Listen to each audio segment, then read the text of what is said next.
This is when we talk about the consequences of impaired driving. I think a lot of people immediately resort to collisions, or or then taking my license away, or they're going to tow my vehicle. But these are the other consequences that we don't talk about on a regular basis. The stuff that lasts, the financial burdens that come along with it, and the ruined Saturdays to go and get that recalibrated, and the fact that you can't drive for longer than 40 minutes before you have to find a spot to pull over to the road on the side of the road safely, and blow back into that instrument. It becomes a major disruption. Yes.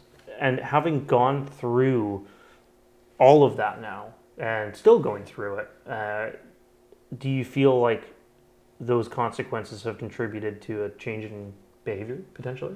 To be honest, the second time round, it really hit a chord with me. Like the first time round, I didn't really put a lot of thought to it. It's like, oh, it's my first infraction, so everybody's kind of laughing, kind of making a joke about it because it's like first time. Then you go on the construction site, like I work in construction, the other guys have had that and they just laugh about it. It's like, oh, it's just your first time. But the second time around, because this time I actually had to do it myself, figure out a lot of like the financial part of it, thinking about how I could have infected other people, like in their life, in their daily life, in accidents, and thinking that the financial part really hit me really, really hard. Mm-hmm.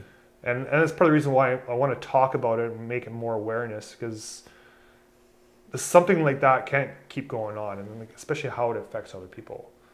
So I made a promise to myself that I'm never drinking and driving again, and I want to get it out there and talk about it, and then I can be held accountable in that way.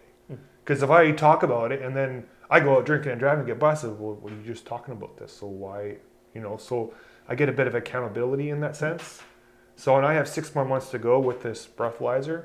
And once that's out of there, then, it's not, I'm never doing that again. Like, and then you hear all the other people like on the news and whatnot, or drunk drivers, where all these drunk drivers were crashing, hitting stuff, getting all these fines, and then some people were getting killed. It was like, man, that could have been me, right? And there's jail time on top of that. So if I get busted a third time, I'll probably go to jail.